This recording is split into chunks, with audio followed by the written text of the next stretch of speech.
Hi കൂട്ടുകാരെ, മിനീസ് കിച്ചണിലേക്ക് എല്ലാവർക്കും സ്വാഗതം. ഇന്ന് കപ്പലണ്ടിയും ഒരു മുട്ടയും ഉണ്ടെങ്കിൽ നല്ല സൂപ്പർ ടേസ്റ്റായിട്ടൊരു റെസിപ്പി ഉണ്ടാക്കാം കേട്ടോ. ഇത് കണ്ടോ, നല്ല ടേസ്റ്റാണ്. നമുക്ക് കോൺഫ്ലവറൊക്കെ ചേർത്താണ് ഇത് ഉണ്ടാക്കുന്നത്. വീഡിയോയിലേക്ക് പോകുന്നതിന് മുമ്പ് വീഡിയോ കണ്ട് ഇഷ്ടപ്പെടുവാണ് ലൈക്ക് ചെയ്ത് ഷെയർ ചെയ്ത് കമൻറ്റ് ചെയ്ത് സബ്സ്ക്രൈബ് മറക്കല്ലേ. നമുക്ക് വീഡിയോയിലേക്ക് പോകാം. ഇതുപോലെ ഒരു കപ്പ് കപ്പലണ്ടി ഒരു മുട്ടയുണ്ടെങ്കിൽ നല്ല സൂപ്പർ ടേസ്റ്റായിട്ടുള്ളൊരു കുട്ടികൾക്കൊക്കെ ഇഷ്ടപ്പെടുന്ന ഒരു റെസിപ്പി നമുക്ക് ഉണ്ടാക്കാൻ പറ്റും കേട്ടോ. അതിനായിട്ട് ഞാൻ ഒരു കപ്പ് കപ്പലണ്ടി, പച്ച കപ്പലണ്ടിയാണ് ഇതുപോലെ എടുത്തിട്ടുണ്ട് കേട്ടോ. നമുക്ക് ഇതിലേക്ക് ഒരു മുട്ടയും കൂടി ചേർക്കണം കേട്ടോ. ഇതുപോലെ ഒരു മുട്ട. ഇതിലേക്ക് വേണ്ടത് കോൺഫ്ലവറാണ് വേണ്ടത് കേട്ടോ. ഇതുപോലെ കോൺഫ്ലവർ ഇത് 6 ടേബിൾ സ്പൂൺ വേണം. ആദ്യമേ നമുക്ക് 2 ടേബിൾ സ്പൂൺ ഇതിലേക്ക് ഇട്ടിട്ട് ഇടാം. ആദ്യമേ 2 ടേബിൾ സ്പൂൺ ഇട്ടു. ഇതുപോലെ 1 ടീസ്പൂണ് നമ്മുടെ മുളക് കൃഷി ചെയ്തത് ഇതിലേക്ക് ഇടുക. 1/4 ടീസ്പൂൺ ഉപ്പ്. എന്നിട്ട് നമുക്ക് നല്ലോണം ഒന്ന് മിക്സ് ചെയ്യാവേ. സ്പൂൺ വെച്ച് തന്നെ നമുക്ക് നല്ലോണം ഇതുപോലെ മിക്സ് ചെയ്തെടുക്കാം. മൊത്തത്തിൽ ഇതുപോലെ നല്ലോണം മിക്സ് ചെയ്തിട്ടുണ്ട് കണ്ടോ. അപ്പം നമ്മൾ 2 ടേബിൾ സ്പൂണ് ചേർക്കുമ്പോൾ അത് ഇതുപോലാണ് ഇരിക്കുന്നത്. അപ്പം നമുക്ക് ഇത് ഇങ്ങനെ മിക്സ് ചെയ്ത ശേഷം ആദ്യമേ 2 ടേബിൾ സ്പൂൺ മിക്സ് ചെയ്ത ശേഷം നമുക്ക് ബാക്കിയും കൂടെ കോൺഫ്ലവർ കൂടി ഇതിനാക്കിയിടാം. ബാക്കിയും കൂടെ നമുക്കിതിലേക്ക് ഇട്ടിട്ട് നമുക്കൊന്ന് നല്ലോണം മിക്സ് ചെയ്യാം. ഇതുകൊണ്ടോ, മിക്സ് ചെയ്യുമ്പോഴത്തേക്ക് നമ്മൾ മിക്സ് ചെയ്ത് അവസാനം വരുമ്പോൾ ഓരോ കപ്പലണ്ടി ഒന്നേ തൊടാതെ ഇങ്ങനെ കിടക്കണം. അതേ രീതി വേണം നമ്മളിത് മിക്സ് ചെയ്തെടുക്കാൻ വേണ്ടി. ഇതുപോലെ നമുക്ക് നല്ല ശരിക്ക് സ്പൂൺ കൊണ്ട് തന്നെ ഒന്ന് മിക്സ് ചെയ്തെടുക്കാം മൊത്തം. സ്പൂൺ മാറ്റിയിട്ട് നമുക്കിത് ഇതുപോലെ കൈ കൊണ്ട് പയ്യെ ഇത് കണ്ട് നല്ലോണം കോട്ട് ചെയ്ത് ഇങ്ങനെ എടുക്കണം. ഇതുപോലെ കാണാം. ഇപ്പം നിങ്ങൾക്ക് കാണാമല്ലോ കണ്ടോ. ഇതുപോലെ ഒന്നേ തൊടാതെ ഇത് എടുക്കണം. നമുക്കിതിന് വറുത്തെടുക്കണം. വറുത്തെടുത്ത ശേഷമാണ് നമ്മുടെ ഇതിൻ്റെ റെസിപ്പി തയ്യാറാക്കുന്നത്. അപ്പോൾ നമുക്ക് ആദ്യമേ ഇതൊന്ന് വറുത്തെടുക്കാവേ. നമ്മൾ ഒത്തിരി നേരം റെസ്റ്റ് ചെയ്യാനൊന്നും വെക്കേണ്ട. അത് കണ്ടത് ഇപ്പം തന്നെ കണ്ടോ, ഇങ്ങനെ ഒന്നേ തൊടാതെ നമുക്ക് കിട്ടും. നമുക്കിത് വറുത്തെടുക്കാം. ഞാൻ ഇത് വെച്ചിട്ട് ഓയിൽ ഒഴിച്ചിട്ടുണ്ട്. ഓയിലിനകത്താണ് ഇത് വറുക്കുന്നത് കേട്ടോ. നമുക്ക് ഇതുപോലെ കണ്ടോ, ഇപ്പോഴും ഇതുപോലെ ഇരിക്കുവാണ്. നമുക്ക് ഇതിട്ടൊന്ന് എണ്ണ നല്ല ചൂടാകുമ്പോൾ നമുക്കൊന്ന് ഇട്ടു പെട്ടെന്ന് തന്നെ ഒരു 5 മിനിറ്റ് മതി കേട്ടോ. ഒത്തിരി ഒന്നും നമ്മൾ ഇത് ഇങ്ങനെ അങ്ങ് മൂപ്പിച്ചൊന്നും എടുക്കണ്ട. നമുക്ക് കുറേശ്ശെ ഇട്ടിട്ട് നമുക്കൊന്ന് വറുത്തെടുക്കാം. തീ കുറച്ച് വെച്ച് കുറേശ്ശെ നമുക്കിട്ട് വറുത്തെടുക്കാം. ഇട്ട ഉടനെ ഇളക്കല്ലേ. ഇപ്പോൾ നമ്മുടെ ഈ കോട്ടിങ് എല്ലാം പോകും കേട്ടോ. ഒരു 2 മിനിറ്റ് കഴിയുമ്പോൾ നമ്മൾ ഇളക്കാവും. ഇട്ടിട്ട് ഒരു 2 മിനിറ്റ് ആയിട്ടുണ്ട് കേട്ടോ. അപ്പോൾ നമുക്കൊന്ന് പയ്യെ ഒന്ന് ഇളക്കി നമുക്ക് ഇളക്കിയിട്ട് നമുക്കൊന്ന് മൂപ്പിച്ചെടുക്കാം. ഒത്തിരി വേണ്ട. നമുക്ക് പെട്ടെന്ന് തന്നെ ഒരു 5 മിനിറ്റ് കൊണ്ട് തന്നെ ഇതായി കിട്ടും കേട്ടോ. ഫ്രൈ ആയി കിട്ടും.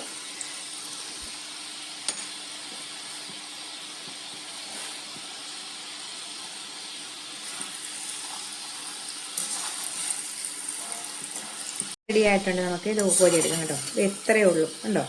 ഇതുപോലെയാണ് ഈ കിട്ടേണ്ടത് കണ്ടോ. ഇതേ സാധനം നമ്മൾ ഒത്തിരി നേരമൊന്നും വേണം. നമുക്കൊരു അരിപ്പ പാത്രത്തിലേക്ക് ബാക്കിയും കൂടെ ഒന്നിച്ച് നമുക്ക് ഇട്ടിട്ട് എടുക്കാം.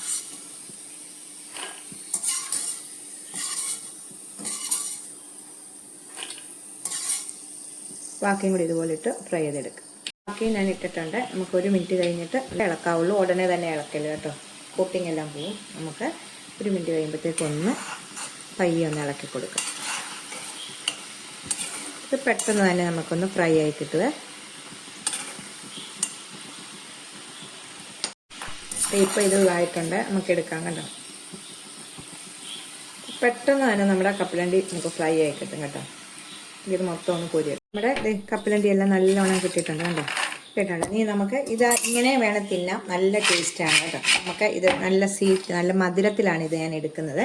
അപ്പം നമുക്ക് ഇങ്ങനെയാണ് ഞാൻ റെസിപ്പി എടുക്കുന്നത്. ഇങ്ങനെ വേണ്ടവർക്ക് ഇങ്ങനെയും തിന്നാം. അപ്പം നമുക്ക് ഇനി അതെങ്ങനെയാണ് ഉണ്ടാക്കുന്നതെന്ന് നോക്കാവേ. നമുക്കിതുപോലൊരു പാൻ വെക്കാവേ.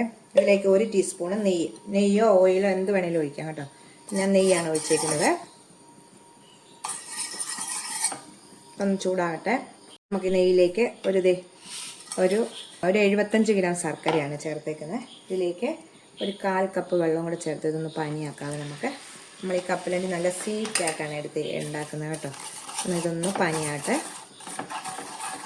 നമ്മുടെ കയ്യിൽ ശർക്കരയായിട്ടാണെങ്കിൽ അത് ഇതുപോലെ 1/4 കപ്പ് പാനിയാക്കി എടുത്തിട്ട് ഇതുപോലെ നെയ്ക്കകത്തോട്ട് ഒഴിച്ച് വെച്ചാൽ മതി കേട്ടോ. ഇതിപ്പം കല്ലും കട്ടയൊന്നുമില്ലാത്ത ശർക്കരപ്പൊടിയാണ് കേട്ടോ. അതുകൊണ്ടാണ് ഞാനിങ്ങനെ ശർക്കരപ്പൊടി നേരിട്ട് ചേർക്കുന്നത്. അപ്പോൾ നമുക്ക് ഇതൊന്ന് നല്ലോണം ശർക്കര എല്ലാം ഒന്ന് മെൽറ്റ് ആകട്ടെ. ശർക്കര പാനിയായിട്ടുണ്ട് കേട്ടോ. നല്ലോണം തിളച്ച് വരുന്ന സമയത്ത് നമ്മൾ ഇത് മാറ്റി വെച്ചിരിക്കുന്ന കപ്പലണ്ടി അത് റെഡിയാക്കി വെച്ചിട്ടില്ലേ, ഇതുപോലെ ഫ്രൈ ആയിട്ട് വെച്ചിരിക്കുന്ന തീ കുറച്ചിട്ട് ലോയിൽ കൊണ്ട് വെക്കണം തീ കേട്ടോ. അതുകൊണ്ട് നമുക്കിതിലേക്ക് ഇത് നമ്മൾ ഇളക്കി ശർക്കര എല്ലാത്തിടത്തും വരുത്തൊക്കെ വെച്ച് നമ്മൾ ഇളക്കി കോട്ടാക്കണം കേട്ടോ. ഇത് കപ്പലണ്ടിയുടെ എല്ലാ അകത്തൊക്കെ വെച്ച് നമുക്കിത് ഈ വെള്ളം പറ്റി ഇതിലെല്ലാം നല്ല പെരണ്ട് കിട്ടും. അതുവരെ നമുക്കൊന്ന് ഇളക്കിയിട്ട് കൊടുക്കാം. വെള്ളം നല്ലോണം പറ്റി ഇതിലെല്ലാം പെരണ്ട് ഇങ്ങനെ നല്ല കോട്ടിംഗ് ആയിട്ട് നമുക്ക് കിട്ടും കേട്ടോ. ഇടയ്ക്കൊന്ന് നമ്മൾ ഇളക്കി കൊടുക്കണം. ചെയ്യണ്ടോ, ശർക്കര പാനി എല്ലാം ഒന്ന് ഉരുകി. നമ്മൾ തീ ലോയിലാണ് വെക്കേണ്ടത്, തീ കൂട്ടി വെക്കല്ല. വെച്ച് കഴിഞ്ഞാൽ ഇത് കരിഞ്ഞു പോകും കേട്ടോ, ശർക്കര കരിഞ്ഞു പോകും. നമ്മളിത് ഇതുപോലെ നമ്മൾ ശർക്കര വെട്ടി ഉണ്ടാക്കത്തില്ല ഏത്തക്കായും കൊണ്ട്, അതേ രീതിയാണ് കേട്ടോ. നമുക്ക് ഇനി ഒന്നേ തൊടാതെ ഇങ്ങനെ കിട്ടും. നമ്മൾ ഇളക്കി കൊടുത്തുകൊണ്ടിരിക്കുക, നമുക്ക് ഒന്നേ തൊടാതെ ഇങ്ങനെ കിട്ടും. ആദ്യമേ നമുക്കിതിങ്ങനെ ശർക്കരയായി വരുമ്പം ഇച്ചിരി കട്ടിയായിട്ട് വരും. അത് ഇളക്കി കൊടുക്കുമ്പോൾ അതിങ്ങനെ വിട്ട് വരും കേട്ടോ. ഇത് കാണുമ്പോഴേ അറിയാമല്ലോ. ഇപ്പം എന്തേ കണ്ടോ, ഇത് വരുന്നുണ്ട്. ഇപ്പം കുറേയും കൂടെ കഴിഞ്ഞപ്പം ഇത് കണ്ടോ ഇതുപോലായിട്ടുണ്ട്. ഇപ്പം നമ്മളൊരു കപ്പലണ്ടി എടുത്തൊന്ന് കടിച്ചു നോക്കിയാൽ തണുത്തിരിക്കും കപ്പലണ്ടി കേട്ടോ. ഈ സമയം നമ്മുടെ ഈ കപ്പലണ്ടിയുടെ ചൂടെല്ലാം പോയ ശേഷം എടുത്തു കഴിഞ്ഞാൽ നല്ല മുരുമുരാന്നിരിക്കും കേട്ടോ.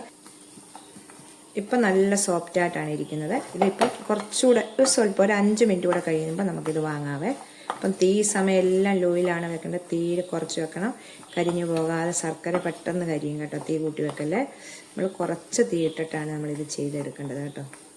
ഇത്രയും മതി കണ്ടോ, ഇത്രയും മതി. നമുക്ക് ഇനി ഒന്ന് തണുത്ത ശേഷം ഇതൊന്ന് ഒരു പാത്രത്തിലേക്ക് ഇടാം. നമുക്ക് തണുത്ത ശേഷം നമുക്ക് കാണിക്കാം കേട്ടോ. നല്ല ചൂടാണിത് കേട്ടോ. കേട്ടോ, നമ്മൾ തണുത്ത ശേഷം നമുക്കിങ്ങനെ ഒന്നേന്ന് വിട്ട് കിട്ടും കേട്ടോ. തണുക്കട്ടെ നല്ലോണം. ഇപ്പം ഞാൻ ആറിയപ്പം പ്ലേറ്റിലേക്ക് ഇട്ടേക്കുവാണ് കേട്ടോ. ഇത് ചിലതൊക്കെ നമുക്ക് ഇങ്ങനെ എടുത്തുമ്പോൾ നമ്മൾ ഇതായിട്ട് തൊലി പോട്ട്. അപ്പം നല്ല ടേസ്റ്റാണത്. മധുരവും ഇച്ചിരി എരിവും ഒക്കെ കൂടിയാണിത് കേട്ടോ.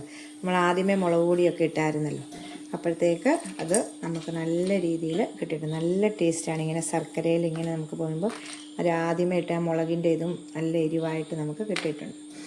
അപ്പം എല്ലാവരും ഒന്ന് ട്രൈ ചെയ്ത് നോക്കുക. കണ്ടോ, നല്ല ടേസ്റ്റി ആയിട്ട് ഇടിപ്പുണ്ട്. കട്ടയായിട്ടുള്ളത് ഇച്ചിരി ആറിക്കഴിയുമ്പോൾ നമുക്കത് പൊടിച്ചിടാം കേട്ടോ. അപ്പം നമ്മളിപ്പോൾ ശർക്കരയുടെ ഇരിക്കുന്നത് കൊണ്ട് ഇച്ചിരി കഴിയുമ്പോഴത്തേക്ക് നമുക്കത് ഇങ്ങനെ ഉണ്ടോ ഇതുപോലെ കിട്ടും കേട്ടോ.